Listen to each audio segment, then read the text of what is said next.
Do you have anything to say, sir? I'm innocent. That's it. This is Emmett Whitfield, arrested for the second time for felony theft and unauthorized use of an access card. His arrest warrant says Whitfield purchased a gross amount of items without proper authorization. These items were never given to or used by the Baker School District, which is made up of only 6 schools. The only thing I bought was for what was bought for the schools, what the school needed. So you didn't buy 116 air conditioners? No, I didn't. Well, I didn't keep count on how much did I buy. Whitfield was the maintenance supervisor for the Baker school system until school district leaders say he was given the option to resign in lieu of being fired last December. That's after police say a saw Whitfield purchased on the Baker school system credit card was pawned at a local pawn shop.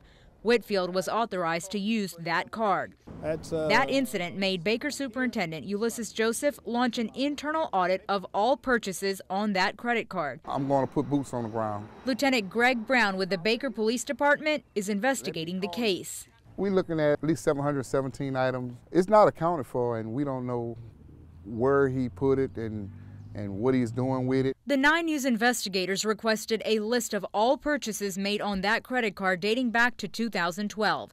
Our review shows that year, 25 items were bought for a total of nearly $400. In 2013, it jumped to 439 items at more than $45,000. And last year, 604 things bought at more than $86,000. Nobody noticed it.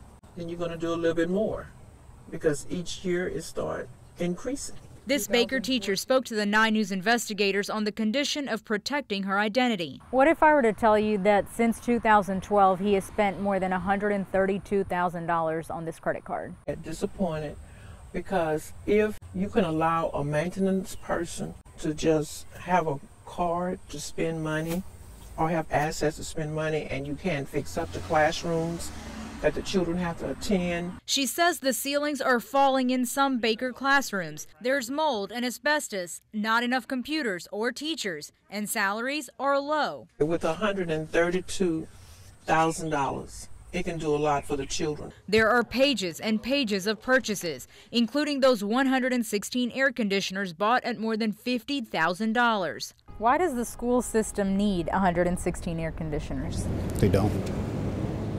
So are you saying that a lot of this stuff or some of this stuff, he didn't buy it for the school system? I can't say who he bought it for, but certainly he didn't buy 116 for the school system. Some of the other purchases include 21 lawnmowers at $5,619, 15 pressure washers for $5,000 some dollars, 20 outdoor blowers costing nearly $3,000, and 69 outdoor trimmers for more than $15,000. One instance that stands out, on March 12th of last year, records show Whitfield bought 2 trimmers at $219.95 apiece. The same day, he went back to the same store and bought 2 more trimmers, this time at $599.95 apiece.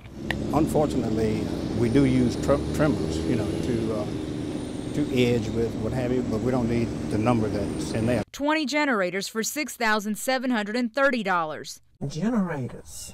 And we haven't had any air and heat in over 9 years. 110 folding tables at nearly $5,000. They don't go on that many picnics. They don't have that many functions in the schools to have folding tables.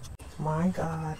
And even disco balls, 2 of them, almost $40. Why does the school system need disco balls? We don't. A turkey fryer?